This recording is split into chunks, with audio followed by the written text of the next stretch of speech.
If you enjoyed this video, please like, share, and subscribe. And please join me on my website at nanice.com. Thank you.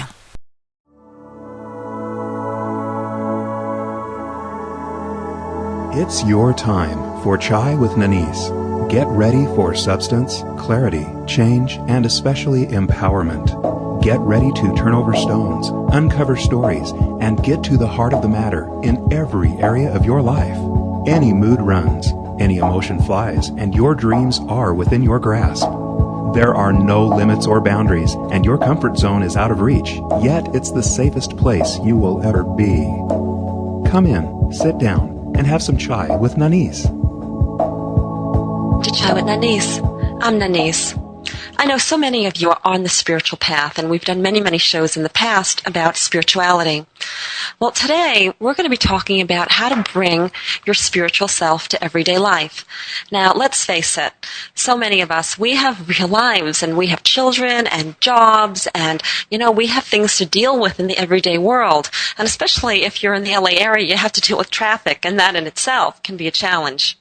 So how do you bring your spiritual self to everyday life? How do you wake up in the morning and get out of bed with your God self? How do you go through your life when people may be antagonistic or not so friendly and still arrive in your true self?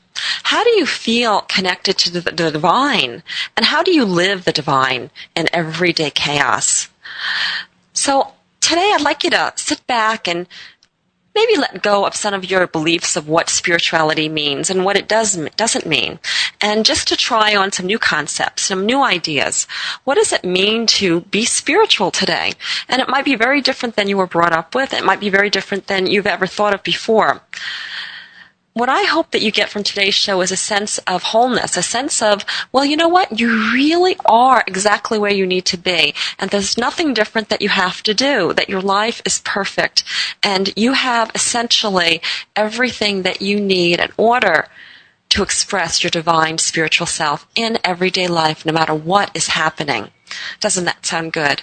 And in that is the freedom.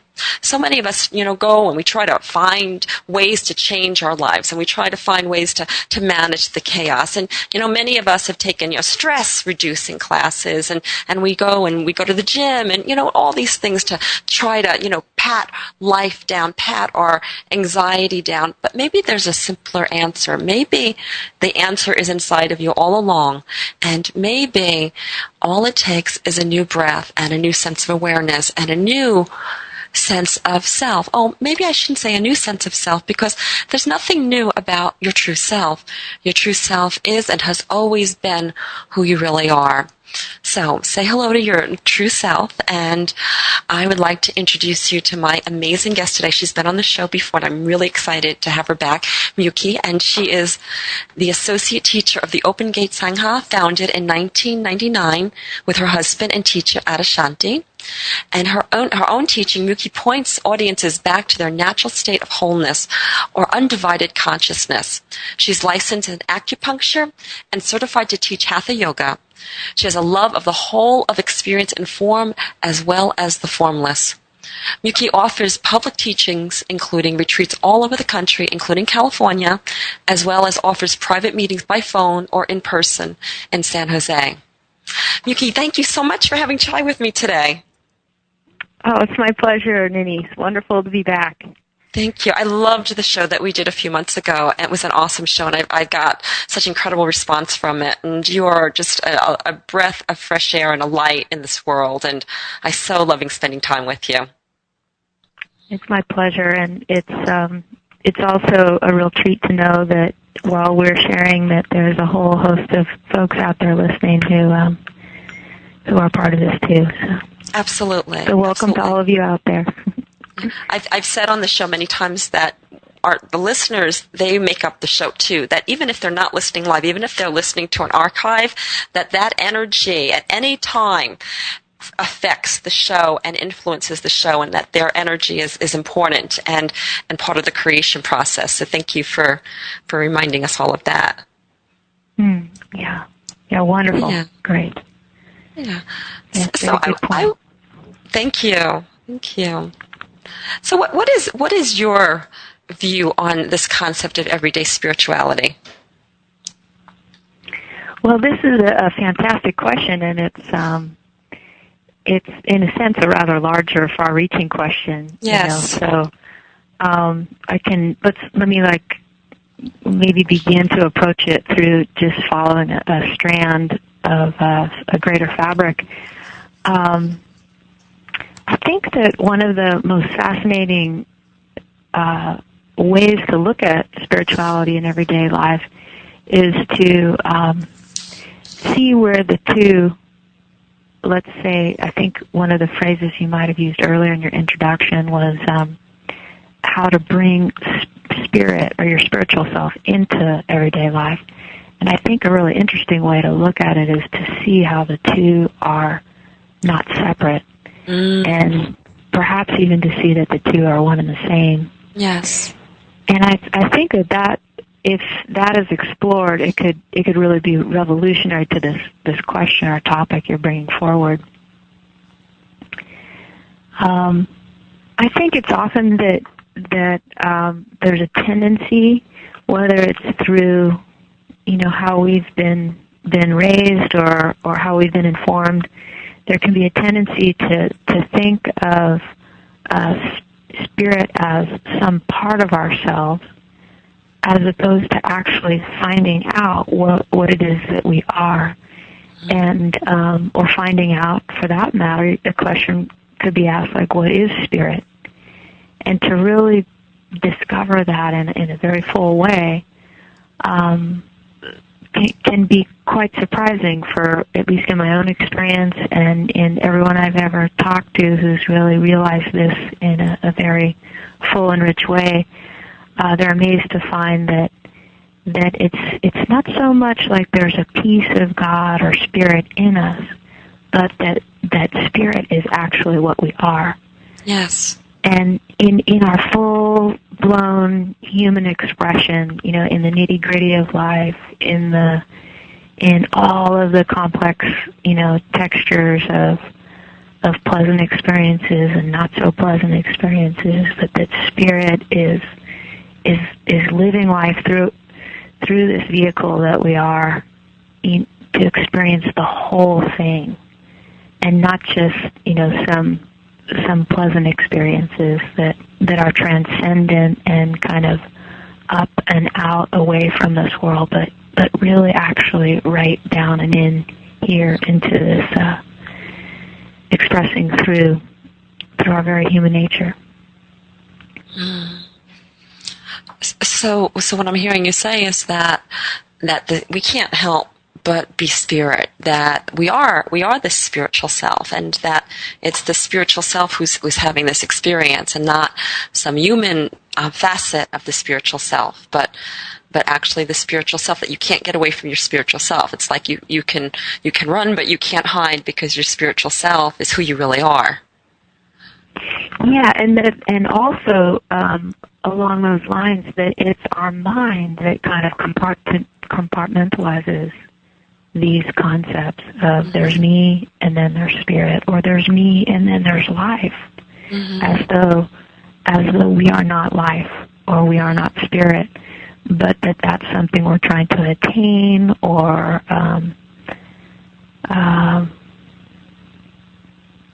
that's something other.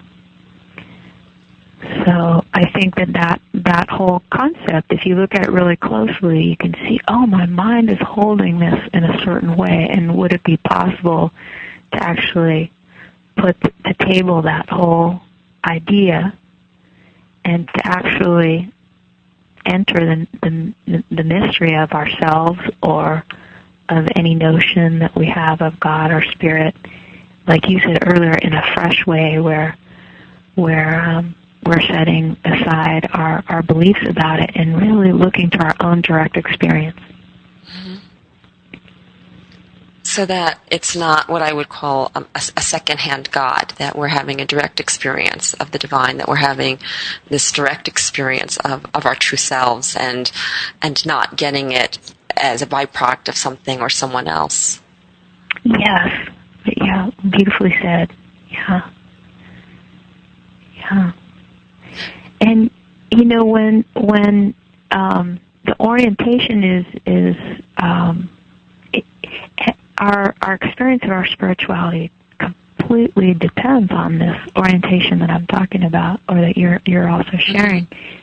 It can be quite different. In a paradigm where God is out there, or even life is out there, and I need to manage it. There's this whole sort of subject-object relationship that gets reinforced, and it can create a great sense of separateness, a feeling of separateness inside, that we're separate from God, just through our own belief that we continue to reinforce that tells us that. And it's that separateness that causes the fear and the pain, and if we look closely, we're likely to see that it's that sense of separateness that has really caused all perceived and unperceived problems on this planet and in individual lives.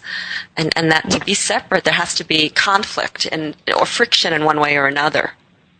Yes, yeah. And that's why this question is so vital, right? Yes. Because it, without looking into it more deeply, it affects our whole world. That the same person one morning can wake up and wake up into a belief or a mind that says, "Oh, I'm separate," and go through life acting like they're separate and have one particular type of day, and that same person can wake up the next day with the realization of, "Oh, there's nothing separate, that everything is me, that God is me, and that the life that I experience is me, that everything is me," and have the same exact events happen as the day before, and have completely different experience of those events, and as a result, a completely different experience of life and of themselves. Absolutely. Yeah. And for some listeners, this may be very confusing because, there's this sense of, hey, clearly I'm me and you're you, or, clearly we're different, or clearly there is individuation and there is a kind of a maybe not necessarily we would use the word separateness, but there's... Yeah. It's not as though, the richness of life feels like everything's just one big, vanilla blob or something. And so it's like that. Yeah, so it's a paradox. Yes. And that paradox is held very, very easily in the mystery of being. It doesn't work like the mind that wants to kind of box everything up, line it up, get it all neatly in order in a logical fashion. Yeah. A few months ago, I fell in love with the concept of separation, which I had always thought of separation as this, we need to separation is, that's undesirable, and we need just to move always towards oneness. Oneness is the goal or the key. And a few months ago, I had this huge epiphany about separation, and that without separation, we wouldn't have a human experience. That in order for us to experience life, in order for us to experience each other, in order for us to experience a flower, or the taste of vanilla ice cream, or the smell of a new baby, or whatever, that we needed to have separation. That this oneness cannot truly work. Oneness in its pure essence of oneness is just experiencing oneness. In order for that oneness to experience everything, this separation happens, and it moves away from oneness in this separation. And in that moment, I had this just amazing gratitude for separation, and it of course it came from this place of oneness, so it's like, so in this place of oneness, I'm experiencing this enormous gratitude for separation, and just what a gift it is, because without separation, we wouldn't experience, or we wouldn't have life as we do. Yeah. And isn't it amazing how it can just be like just a little, almost like a little shift, or like a pop in our perception, in your perception when that Yes. dawned, when that insight really hit you, that gratitude really hit you. It's just a slight tweak in how you're perceiving things.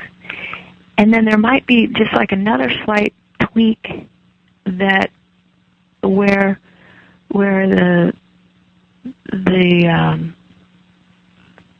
sense of separate or oneness without referring to either at all, when all the reference points fall, where there's no conclusion there, but if I had to give it a wording, there's this sense that there's literal separateness is oneness is separateness. There really is. There's no reference point to make them other than each other. It's almost like they're blooming.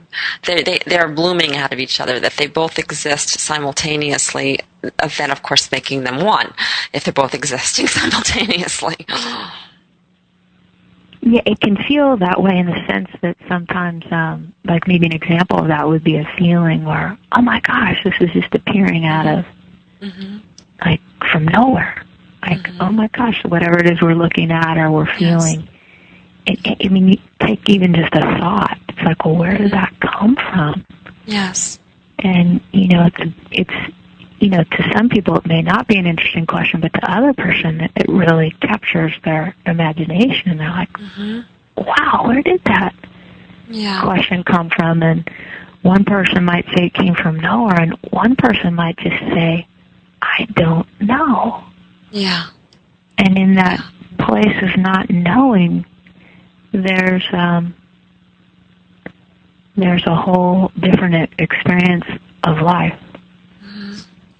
In that willingness to not know. Yeah. Or not have it all sewn up. Yeah. As soon as we know, we've limited our experience. Yeah. And in a sense, we've,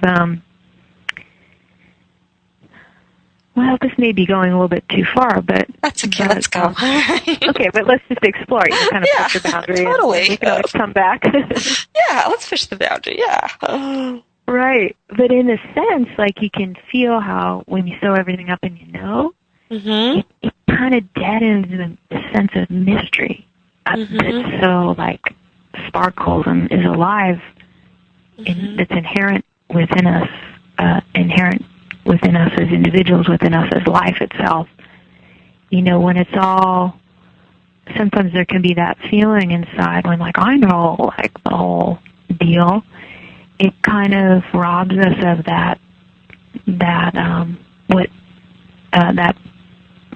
kind of potential possibility of the moment, Right. Yeah. The aliveness of it. Yeah. Yeah. So in layman's terms, so to speak, it's like as soon as I know something. This is the example that pops into my mind. So my neighbor comes out, and this is just a metaphor, not particularly my neighbor. Just so if you're my neighbor listening to the show, I'm not talking about you. So my neighbor comes out. And I think to myself, oh, I know him. I know all about him. This kind of limits my experience of him. And if he comes out and I'm like, oh, I don't know him. Like I wonder who he really is without putting any parameters of I know him. And it could be I know him and he's not a very nice neighbor, or I know him and even if it's I know him and he's a great neighbor, I've still put a perimeter around him. I've still put a boundary. But if I every time I see him in the morning and I just think I don't know him and I wonder who he is, then suddenly there's this expansion that happens, and not just for me and not just for him, but for life in itself, by approaching him as I don't know who he is. Yeah. Yeah. And wouldn't you say that's true for everything? How so? So this state of not knowing that in the knowing, we limit things, and in the not knowing, we allow things to expand, and maybe even that this is part of the creation process, like the not knowing is part of the creation process because it allows for, there's no boundaries, and it allows for more possibilities. Yeah, I mean, I certainly could find myself saying that. There may be one other ingredient to add, too, is that and it has to do with really discovering the nature of reality. So it's almost like internally we can do exercises where we can feel like, even just like through a statement like, I know my neighbor, he's this guy, and yesterday he did this, and this is what he does, or whatever. And then there can be like almost like another stance or way of being that we try on, and it's like, who's my neighbor? Like, wow. I mean, you just open the mystery of who he is, right? And this is what I hear you describing, is there's this way that we can try things on.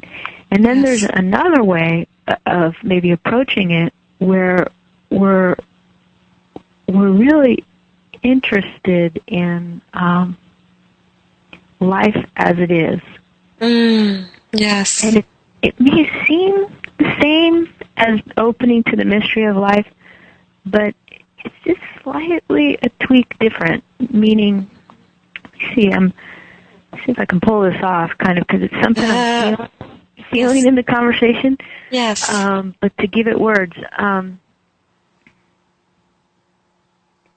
so not even to know that people, to not even like assert that they're a mystery, or not even to want to experience them in a mysterious way, but to actually learn the real reality of what's happening. It's almost like a greater unknowing that is it's just really it's rooted in a sense of ordinariness because you want to know what's real. Yes. And it could be something lovely and mysterious and what would sort of sparkle with a sense of presence or something like that. Or it could just be like, I mean, this is totally ridiculous, but wow, he's got like snot dripping off his nose, Again, if you're my neighbor, we're not talking about you. right, exactly,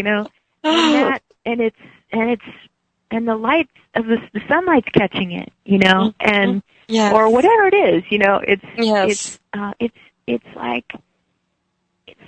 it's like a mystery that's not out there or all dazzling and yummy. It's and it's not necessarily hideous and gross. It's just what it is in a given moment. And it can be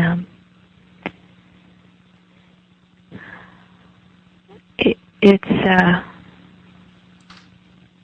comes, I think that perspective comes from a sense of a kind, often from a kind of stillness inside where a lot of our day can be, and this really comes back to your question about what is spirit in everyday life. Yes.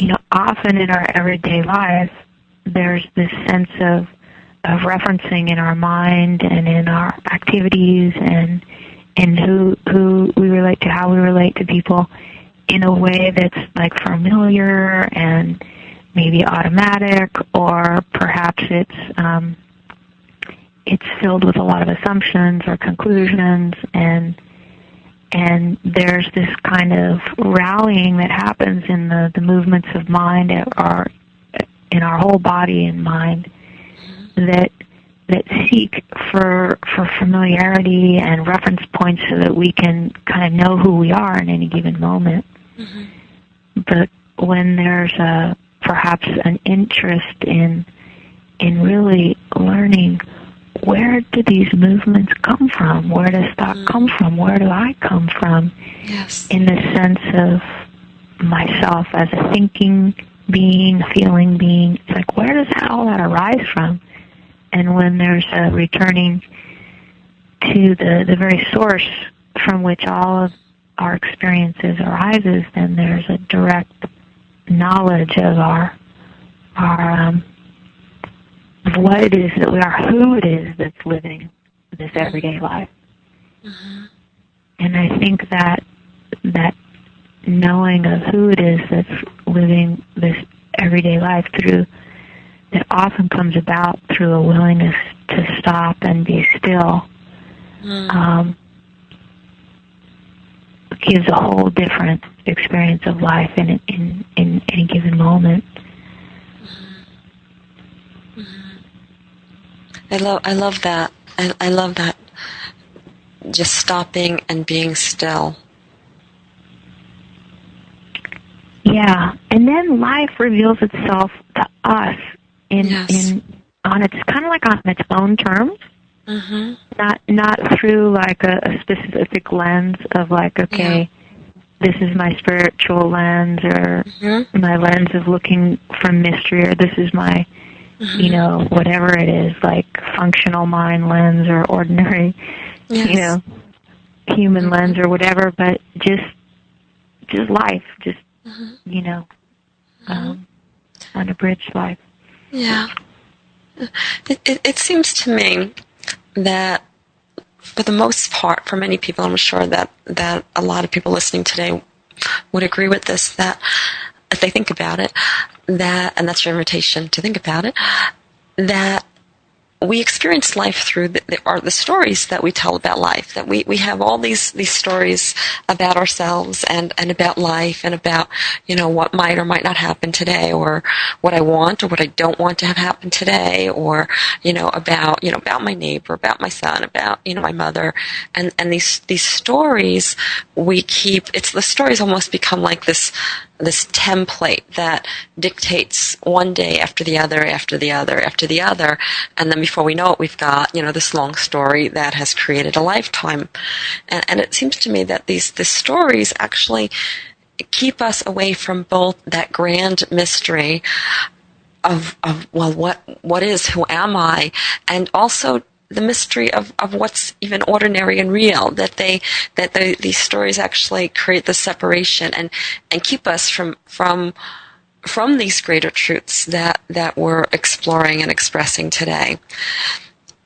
And so, one of the things that I've learned to do when I wake up in the morning is before I even get out of bed, is I give up the story, like whatever story that I might have had about the day ahead, I just give it up. I give it up to the divine, and and then I get out of bed, literally approaching each moment as if it's a moment unto itself without the entire story. And it's hard to put into words, as I know that that without the story, the moment, and it can be the most ordinary, quote-unquote, moment, which there's no ordinary moments, they're all extraordinary, but for the sake of this context, it could be the most ordinary moment, and it is so alive and so rich without my story attached to it.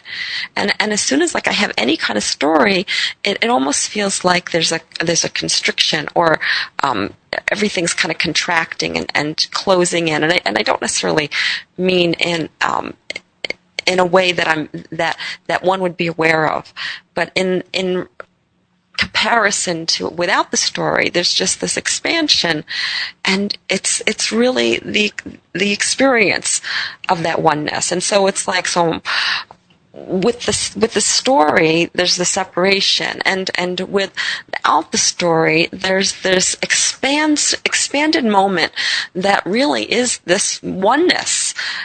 This oneness that's dancing, and this oneness that's alive, and this oneness that is continuous without borders or separations. Mm-hmm. Mm-hmm. Yeah. So that's like a very kind of practical thing that you do in the morning in terms of like practical spirituality, right? You know, Yeah, when yeah. you know, start the day in that way. Yeah. So this is like kind of one big piece of this topic of, you know, how to, what is, you know, living spirit in everyday life. And one of it could look like, you know, a real definite, if you want to call it a practice or an intention or exercise or whatever that you start the day with. Mm-hmm. Another might be where, you know, kind of what we were talking about earlier in the show, which is more like, who am I that's functioning in this everyday life, you know? So there's sort of what we do, and then there's, you know, what's doing it, kind of thing. And those are two pieces that could kind of be two broad subtopics of the overarching topic you're bringing forward today. Yes. Yes. And I think in a sense, spirituality can often be almost on two tracks like that. You know, there might be some track of, you know, what am I, you know, what is my practice? Mm-hmm. You know, what is it that I'm drawn to do that makes that sense of spirit feel alive in me, or that brings harmony to my relationships, or whatever it is, whichever part of spirituality, you know, given listeners interested in. And then maybe a whole other track might be, okay, there's what I do, but what about what's doing it? Yes. And yes. then there might be another track, like, you know, what am I? Or what is spirit?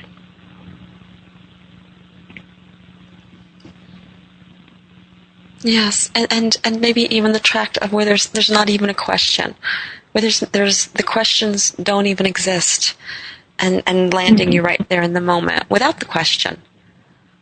Yeah. Yeah. Yeah.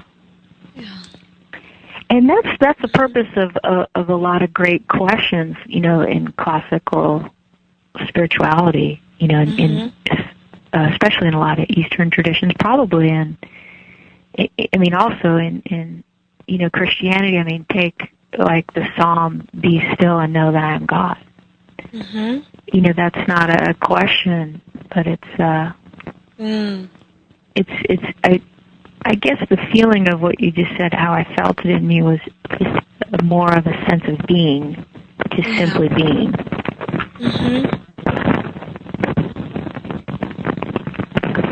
You know, prior to questions.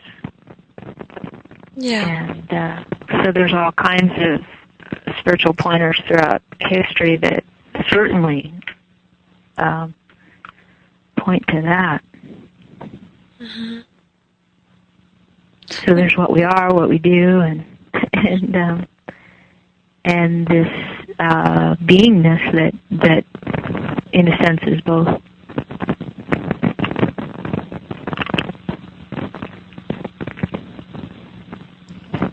Yes. Yes.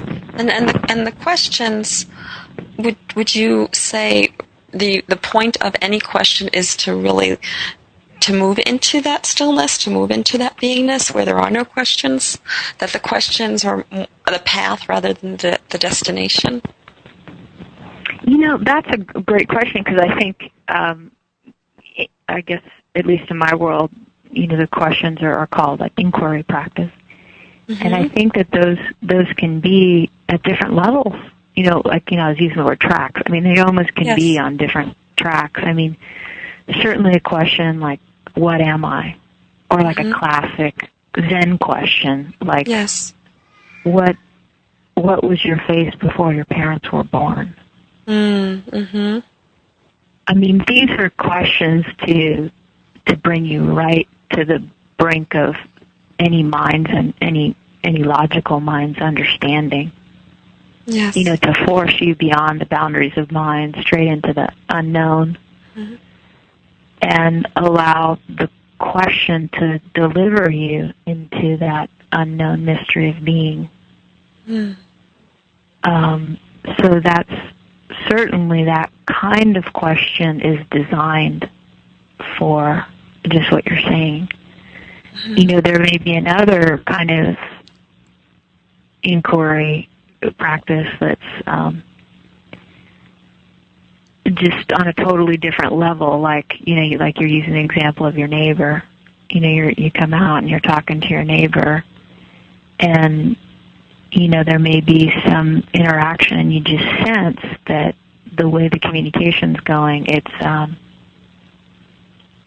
doesn't feel harmonious or skillful or whatever, and there may be an inquiry that, let's say, drops you into your heart or something.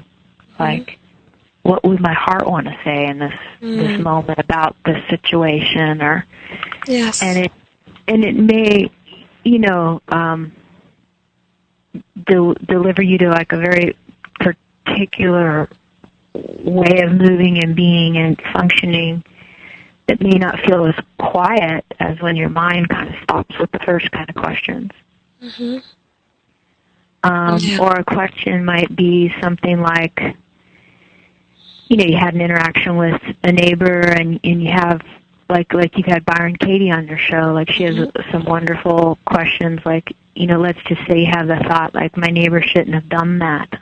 And then you might have an inquiry practice that says, like, is it true that that my neighbor shouldn't have done that? And part of that question may deliver you to that kind of unknown place of simply being. I mean, maybe on one level, I should say, not part of it, but on one level. But on another level, it may deliver you into, like, the mind's kind of gaining a different perspective or context for the exchange that you had with your neighbor. And it really helps the mind kind of reshape its patterns of how it's concluding things. And so, yeah, the inquiry can be at all different kinds of levels, and certain questions are definitely in spirituality designed to kind of deliver one into a sense of beingness. But other questions may be a little bit more pragmatic in the sense of a given, like, conditioned thought pattern that may be causing suffering or something. Right. Yes. But I love this concept of inquiry and questions because, I've coached people for many years, and one thing that I've discovered over the years is that you can tell exactly where someone is in their life according to the questions that they ask themselves. And we don't even realize the questions that we ask ourselves. And many people, ask themselves questions like, well, why does this keep happening to me? Or, why doesn't anybody love me? Or why is everybody mean to me? Or, and you ask those questions, and the mind has to come up with reasons why. So and those would be problems, and those would be, of a lower vibration, so to speak. And so the concept of really being conscious in the inquiry, conscious in the questions that we ask, can absolutely change someone's life immediately. Oh, certainly, yeah. And I love what you said about. Go ahead. We're both saying the same thing. I love what you said about the like where you can tell where somebody's at. Yeah. And I had this thought that was kind of funny. It bridges with what you're saying, but it's slightly different arena. But it also kind of parallels, like, you have a new grandchild, right? Is it granddaughter? Yes.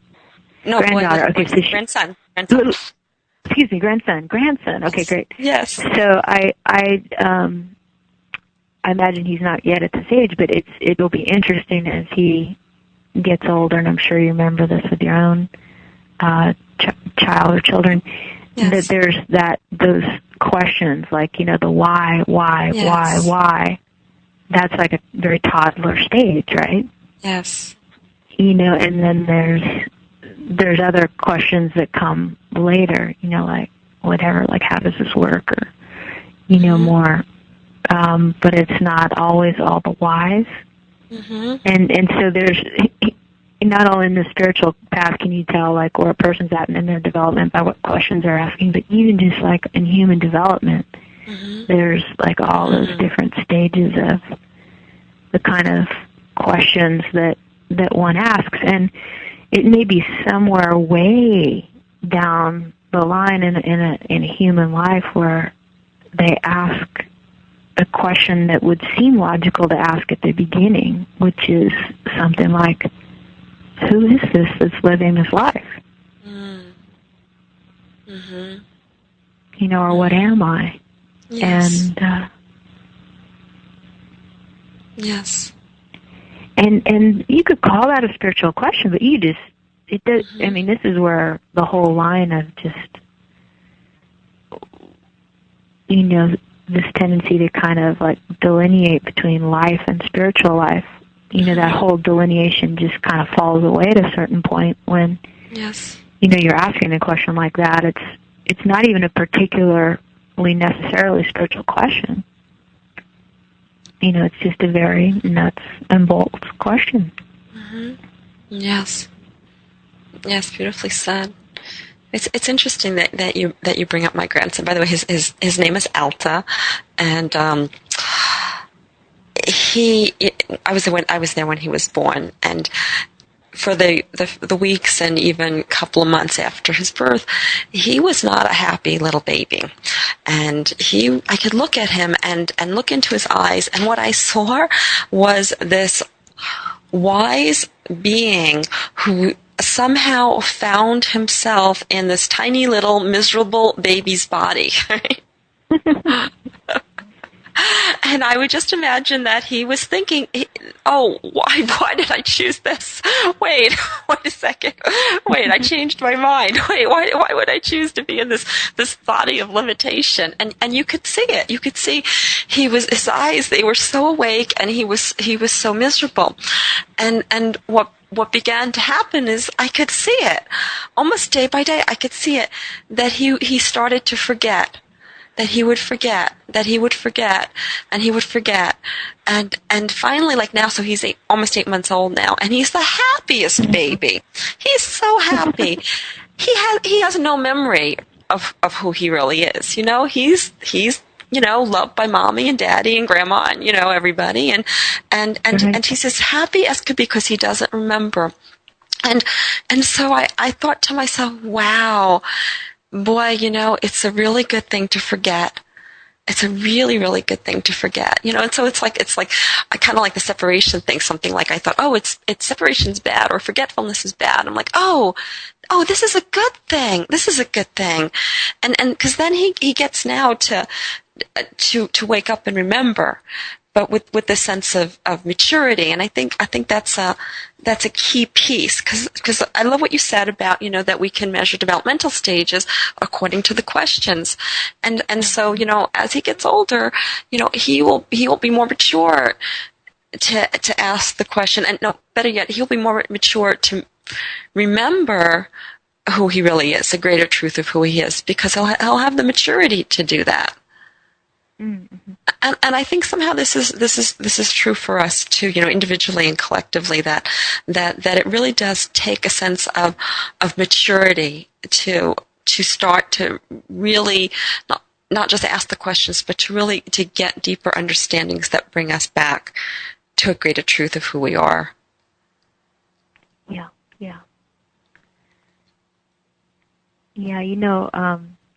I'm in my 40s, and I have a lot of my peers are kind of in this midlife realm, and we're kind of talking about questions and stages and maturation and stuff, and it's kind of an interesting time just listening to even people I've known since school days and stuff. Mm-hmm.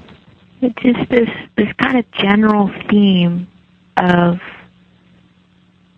kind of away from like, why has kind of like, it maybe begins with questions like, why hasn't my life turned out like I envisioned it, or exactly like I planned it, or, and it begins to shift into this, like, maybe a stage of just, letting oneself be disappointed, and then this willingness to hopefully, to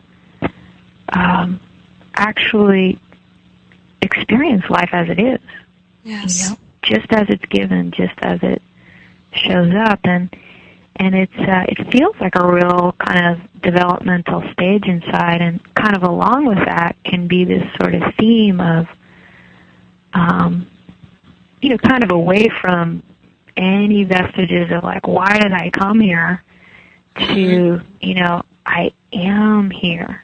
Yes. And, let's get on with the business of living this life, Mm-hmm. All those kind of themes, right down to, like, the theme of, like, maybe not being the person that, you wish you could be, but actually beginning to accept that, you are what you are, and Right. then you kind of learning how to express that and really live that. Mm-hmm. And but it's all, like, developmental things, that we kind of, at least in my own mind, sometimes I might, like, more quickly put developmental stuff, in earlier years, but it's mm-hmm. fascinating how, it continues and continues. Yes. Yes. Beautiful. Thank you so much, Mukti, for being on the show today. That went really quick, didn't it? Because it went really quick for me. Oh, my gosh. I can't even believe it. I know. I hope we did justice to the topic. I think so. Yes, absolutely. You are so beautiful and so brilliant, and wow, I really appreciate your time and energy and sharing it with me and with all our listeners today. And is there a place that they can get in touch with you and find out more about your work? And I think you have an event going on in the LA area too that you'd like to share as well. Yes, and just before I mention, I just want to thank you as well, Nanice. It's just a pleasure to be in your gracious hospitality. And to just hear, I'm always amazed, what'll come forth in the conversation. So thank you. Thank you. And thanks again for letting me mention this too. Please. I'll be teaching in Tustin, California, which is in Southern California, this coming Friday evening from 7 to 9. I'll give a talk and open things up to one-on-one dialogue there. From 7 to 9 at Unity of Tustin Church. Their website is unitytustin, TUSTIN.org. And then the following Saturday, I'll also be at Unity of Tustin offering a one-day silent retreat from 9:30 to 5:30, which will be a combination of some talks where, of course, I won't be silent at that moment, but I'll be giving some talks and hugs. But silent meditation and some silent break time, and some qigong exercise to give some balance to all the sitting. And then, if people would like to find out, and that's the 6th and 7th. Is that right? Because people will listen to this in the archives as well. Yes. So August 6th and 7th, 2010. Yes. Okay. Awesome. Yes, at Unity of Tustin, and that's unitytustin.org. And then the website to find out more about the rest of my calendar and for some free downloads to listen to, or actually one of them's our last interview together. Awesome. That's at www.muktisource.org. That's MUKTISOURCE.org. So, well, thank you so much, and I know we'll do this again in the near future because I love having you on the show, and it always enriches me. So thank you so much. You're very, very welcome. It's my pleasure. My pleasure. You have a beautiful evening. Thank you, Mukti. Okay. Thank Bye-bye. you. Thanks, darling. Bye. Yes. Yes, your spiritual self is with you every moment of every day, and there's nothing that you need to do. It's right there. It is you. And today is your invitation to wake up and remember who you really are, to wake up and to live through the eyes of the divine, to wake up and be you. There's only one thing that you are here to do, and that is simply be who you really are. No one else can do it, only you. And if you're not going to do it, then who? It's your job to be yourself, your job to experience life as only you can experience life. And if your life is not quite the way you want it to be, well, maybe it's time to step back and start asking yourself a whole different set of questions. Because as the questions change, so will your answers. And as your answers change, so will your life. And then it's never too late. It's never too late. That your life and every day is a gift to you. And in any single moment of any day, everything can change. Everything is changing. Please visit me on my website at nanice.com. That's NANICE.com. I have tons of free show downloads. Another show with Mukti is right on that website as well. All the shows from Chai with Nanice and Godaji are also on there. And there's tons of free articles, and there's free book downloads and 2 free song downloads. And while you're there, please email me. Let me know who you are and what you'd like to see on the show, or how a show has had an effect on you. I want to hear from you. And also, don't forget to take the pledge. Click on the pledge on the right side of the website, and it will help you to change your life and be the change that you want to see in the world. The power is within you. You have the power, and it's time to live and be who you really are. Until next week, you've been listening to Chai with Nanice. I'm Nanice. I love you. Bye for now. Thank you for having Chai with Nanice. Please go to www.nanice.com for great free stuff that will empower you to live your best possible life. Free books, articles, shows, meditation audios, and so much more at nanice.com. That's NANICE.com. Nanice's books are also available in all major bookstores and Amazon. Check out The Infinite Power of You, Even Gandhi Got Hungry and Buddha Got Mad, Zest Point, Lip Prints, and many others by Nanice Ellis. To find out about one-on-one coaching and how Nanice can personally coach you to experience your best life possible, please email mybestlife@nanice.com.